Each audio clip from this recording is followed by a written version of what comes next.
Você sabia que a Bíblia diz que os últimos dias serão semelhantes aos dias de Noé? E já que a Bíblia faz tal afirmativa, de que forma ela está querendo comparar? Se você quer saber, fique até o final desse vídeo.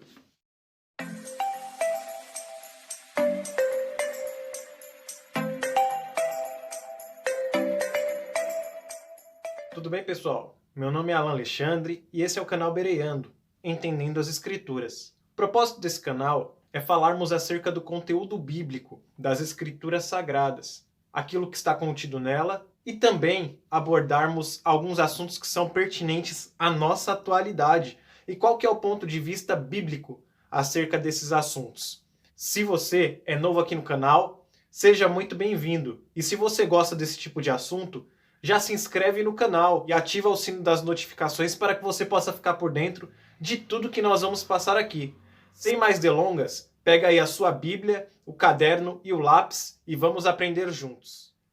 Neste vídeo, nós vamos falar sobre a última característica do sinal espiritual, que é a semelhança aos dias de Noé.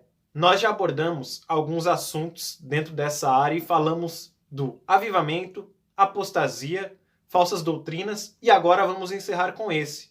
E como nós já vimos no início desse vídeo, a Bíblia de fato afirma que os últimos dias serão semelhantes aos dias de Noé. E quem pronuncia essas palavras é ninguém mais, ninguém menos que o próprio Jesus. E isso está escrito em Mateus capítulo de número 24 e o verso de número 37 ao 39, e Lucas capítulo de número 17, do versículo 26 ao 29, aonde o próprio Lucas chega até mesmo a citar a história de Ló. Se você quiser, dá uma conferida com mais detalhes. Isso está lá em Gênesis, capítulo de número 19. Mas voltando ao texto de Mateus, capítulo 24, eu peço que você abra sua Bíblia e vamos juntos ler a partir do verso 37, que diz: E como foi nos dias de Noé, assim também será a vinda do Filho do Homem. Porquanto, assim como nos dias anteriores ao dilúvio, comiam, bebiam, casavam e davam-se em casamento, até o dia em que Noé entrou na arca, e não o perceberam até que veio o dilúvio,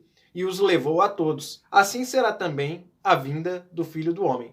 Diferente de Lucas, Mateus ele é o único que coloca uma característica a mais dentre todas. Nós vamos ver enfatizados aqui as características: comer, beber, casar e dar-se em casamento. Mas Mateus é o único dentre os evangelhos que descreve uma característica a mais, que é a falta de percepção.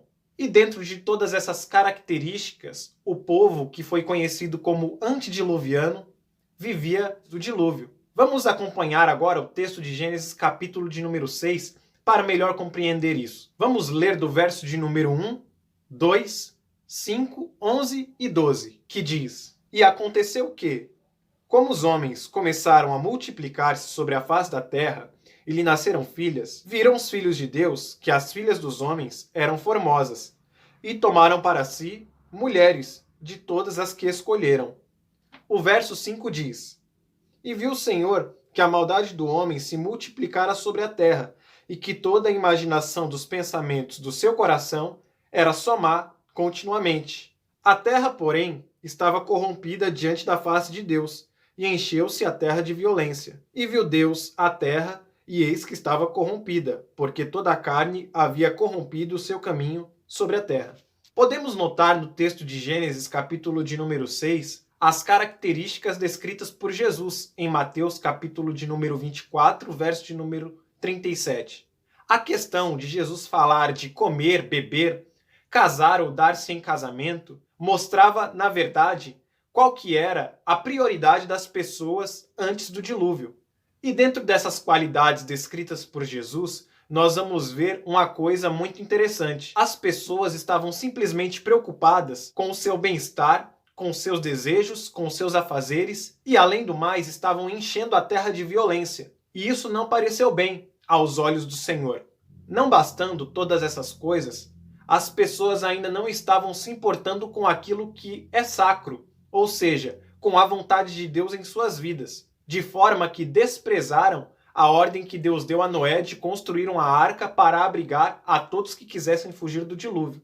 E esta comparação é muito pertinente à nossa atualidade. Por quê? Estamos vivendo um tempo onde as pessoas, sem perceberem, estão preocupando-se apenas com seus afazeres. Estão se preocupando apenas com as suas vidas. Não têm nem sequer olhado para o próximo, ou até mesmo considerado o próximo como um semelhante ou alguém igual a ele.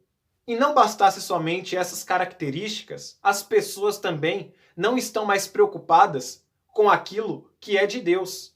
Cada vez mais desprezam a sua palavra, cada vez mais desprezam a sua vontade e cada vez menos guardam os seus princípios. De forma que todas essas características são muito semelhantes aos dias que nós vivemos. E daí nós podemos até dizer, tá bom, mas o que eu posso fazer para não estar mais enquadrado diante desta realidade? Neste vídeo aqui eu quero falar de 3 coisas que você deve fazer para poder não estar enquadrado nessas características. A primeira dela é: entregue a sua vida a Jesus.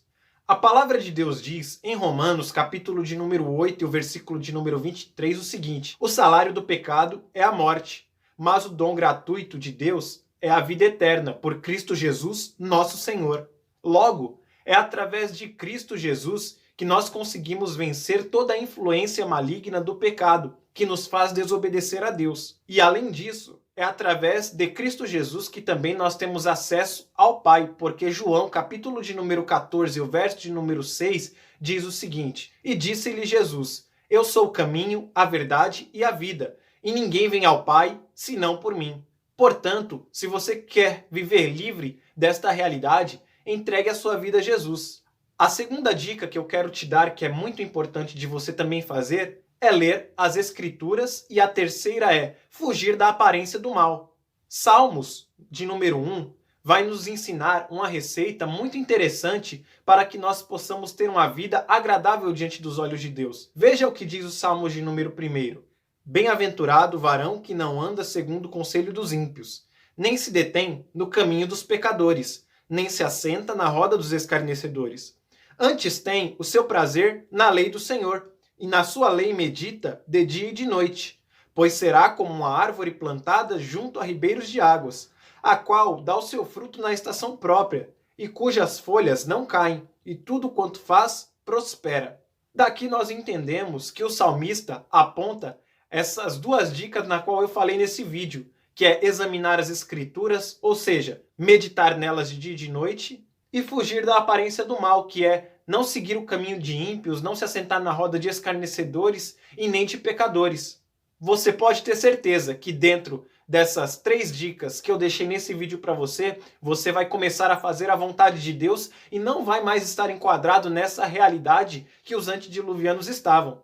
Esse vídeo vai ficando por aqui com essa explicação sobre a última característica do sinal espiritual. Se você gostou, deixa seu like para poder fortalecer esse canal. Se você ainda não é inscrito no canal, se inscreve e ativa as notificações para que você possa ficar a par de todos os vídeos que nós vamos postar aqui. E se você tem algum comentário a fazer, você pode deixar o seu comentário na aba dos comentários. E não se esquece de compartilhar esse vídeo com seus amigos nas redes sociais, porque dessa forma você vai ajudar a palavra de Deus a se espalhar por aí. Que Deus em Cristo abençoe a sua vida.